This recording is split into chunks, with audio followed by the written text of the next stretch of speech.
I lived out of a car for about 6 months, and sometimes when I recount stories about how I lived out of a car, people almost want to feel sorry for me.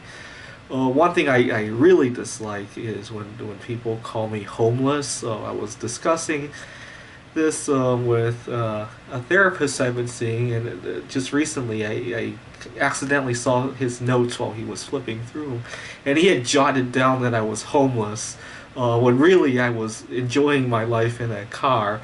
And one thing that's become very apparent ever since I moved into this place, it's a micro studio, is that if I have an activity that I want to go to, let's say I like to play backgammon at a backgammon club.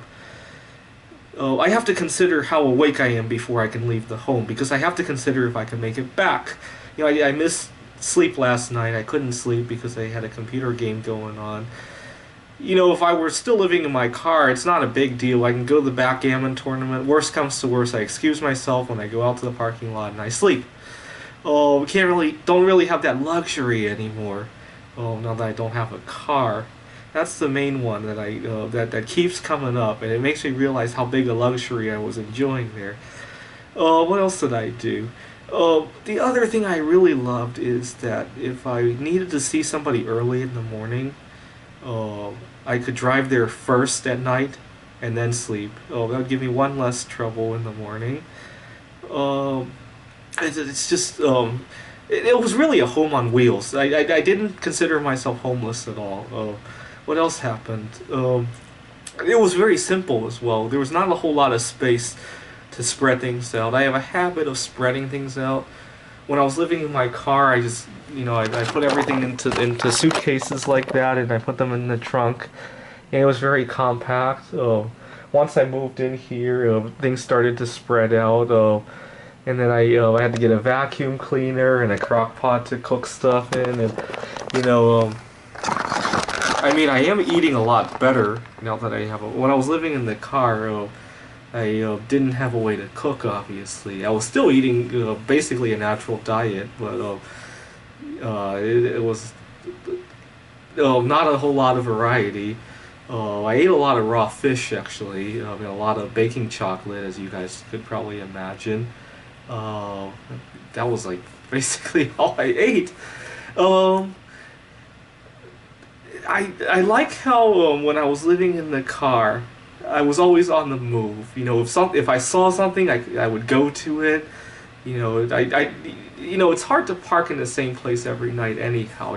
People will notice you, and then I've never gotten banned from any places, but I probably came very close on a few occasions.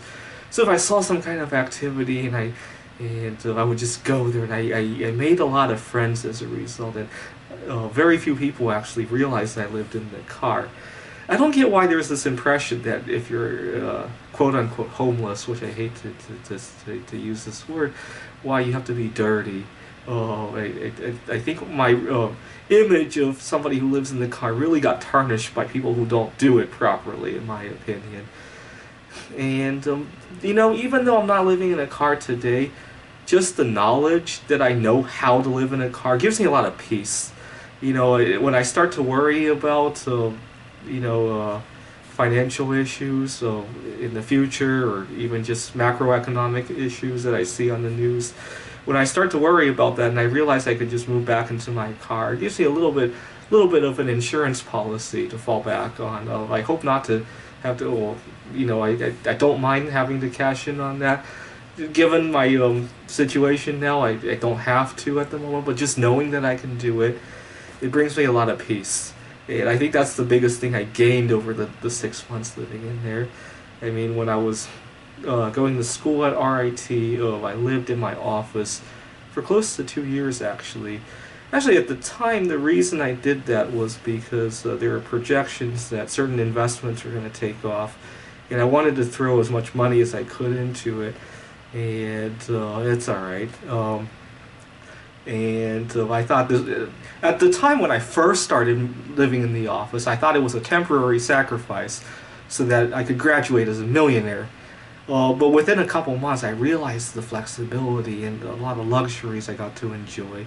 For one thing, if my advisor wanted to see me at 10 in the morning, I could literally sleep until 9:50. That was the first luxury that I realized. The second luxury that I realized was that when it started to get cold in the winter, I almost could stay indoors like literally most of the week. Maybe go out once a week to buy food, but it made me forget about the winter. I remember that winter, the first winter I lived in the office, 2010, 2011. That winter, I had forgotten how cold it was. I was literally indoors for weeks at a time, and then one day I had to take care of something outside. Actually, I remember what I had to take care of. My girlfriend, she crashed my car. She borrowed the car and crashed it. I didn't even want to go outside to drive my own car because of how cold it was. And then I had to go outside to go inspect the car and to go discuss with the insurance company. That's when I realized, oh my God, why haven't I experienced Rochester winters yet this year? And then I realized it was because I lived in the office. And there are a lot of hidden luxuries to this kind of living arrangement. Thanks for watching.